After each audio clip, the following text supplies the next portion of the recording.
travail, à l'école, à l'université, dans tout. Nous devrions nous attendre à ce que les gens veuillent nous aider. Même si les gens ne savent pas pourquoi vous vous aidez, ils voudront vous aider, ils voudront être en bon terme avec vous, ils auront envie de vous favoriser.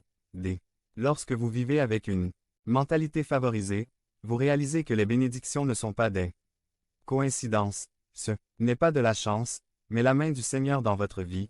Ce n'est pas parce que vous étiez au bon endroit, au bon moment. Et même Joseph, au milieu de toutes les épreuves, dit la parole que Dieu était avec lui et qu'il a continué à prospérer. Même dans les moments difficiles. Maintenez une mentalité favorisée. Point 3. La faveur de Dieu vient parce que vous êtes son enfant. Nous, en tant que parents, ferions l'impossible pour favoriser nos enfants. A. Dieu veut faire l'impossible pour vous favoriser. Nous faisons l'impossible pour aider nos enfants à réussir. Dieu est le même.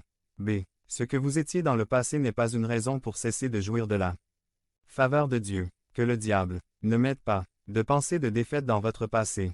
C. Le traitement préférentiel que nous recevons n'est pas précisément dû à qui nous sommes, mais à qui est notre Père. Non, c'est parce que vous êtes pasteur, ou ministre, mais parce que nous sommes des enfants. D. Un concept de faveur est le suivant. La grâce qui est faite en faveur du roi et de sa famille, nous seulement. En étant enfants du roi des rois, sommes dignes de la grâce du peuple. En tant que fils de votre Père, vous bénéficiez des mêmes avantages que votre famille. C'est pourquoi nous avons accès aux bénédictions et aux bienfaits de Dieu. Il n'y a pas d'enfants qui ont plus de privilèges que d'autres, il y en a simplement qui osent profiter de ces avantages. Pour jouir de la faveur de Dieu dans nos vies, nous devons nous permettre d'être bénis, car il y en a qui ne croient plus pouvoir être bénis. Nous savons déjà que ce qui fait bouger la main de Dieu, c'est la foi. Alors, faisons notre part et Dieu fera sa part, c'est-à-dire vous accorder sa faveur. Et même lorsque vous traversez des moments de crise, sa faveur, sa bénédiction et sa grâce vous accompagneront à chaque instant de la journée. Devenez membre de la chaîne et aidez-nous à propager la parole de Dieu dans le monde entier. Samedi 16 mars 2024.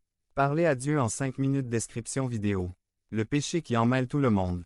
Résumé. Le plus grand péché auquel les chrétiens sont confrontés aujourd'hui et auquel ils ont été confrontés depuis époque de Moïse et l'incrédulité. Nous sommes limités à la puissance et à la grâce de Dieu. Par Carl Allen. Le péché qui enchevêtre tous. Hébreux 12. 1. Introduction. La plupart d'entre nous ont ce que nous appelons un enchevêtrement de péché. Par péché complexe, nous faisons référence à une faiblesse ou à un défaut personnel. Nous justifions ou expliquons généralement la raison pour laquelle nous tolérons ce péché au point que notre